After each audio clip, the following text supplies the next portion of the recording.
আজকের আহতদের মানববন্ধন প্রোগ্রামে সর্বপ্রথমে স্মরণ করছি জুলাই আগস্ট গণ অভ্যুত্থানে আমার যে সমস্ত ভাইরা সারা বাংলাদেশে তাদের জীবন দিয়ে এই দ্বিতীয় স্বাধীনতা এনে দিয়েছিল সেই শহীদ ভাইদের আবু সাইদ, মুগ্ধ, আসিস সহ সকলকে আমি শ্রদ্ধা করে স্মরণ করছি।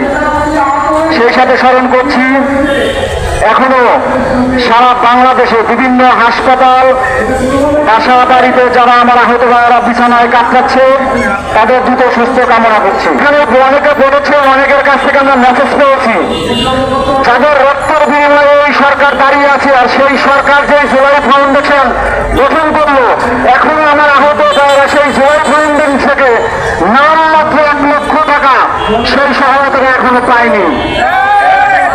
আমরা জুলাই ফাউন্ডেশনের উদ্দেশ্যে বলতে চাই, শুধু ঢাকা কেন্দ্রিক, সেন্ট্রাল কেন্দ্রিক আপনাদের যে জুলাই ফাউন্ডেশনের কার্যক্রম, এই কার্যক্রম আপনাদেরকে সারা বাংলাদেশে বিভাগাইজ করতে হবে।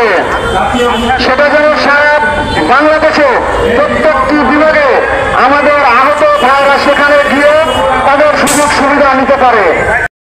ফাউন্ডেশনকে যদি আবার নতুন করে সংস্কার করে এখানে লোক নিয়োগ করতে হয়, তাহলে আমাদের আহতদের মধ্যে থেকে এখনো যারা বেকার রয়েছে তাদেরকে জুলাই ফাউন্ডেশনকে নিয়োগ দেওয়া হোক। কারণ আমরা যারা আহত, আমরা যারা চিকিৎসা পাচ্ছি না, আমরা যারা মেডিসিন খেতে পাচ্ছি না, আমরা যারা মেডিসিনে খাওয়ার পর আমাদের শারীরিক সুস্থতার জন্য আমাদের যে আনুষঙ্গিক খাদ্য দরকার, ডিম এগুলো পাচ্ছি না, আমরা আমার আহত ভাইদের সেই কষ্টটা বুঝি। সেই জায়গা থেকে বলতে চাই, জুলাই ফাউন্ডেশনটা যদি সংস্কার করতে হয় সংস্কার করতে হবে। আরেকটা কথা বলতে চাই, স্বাস্থ্য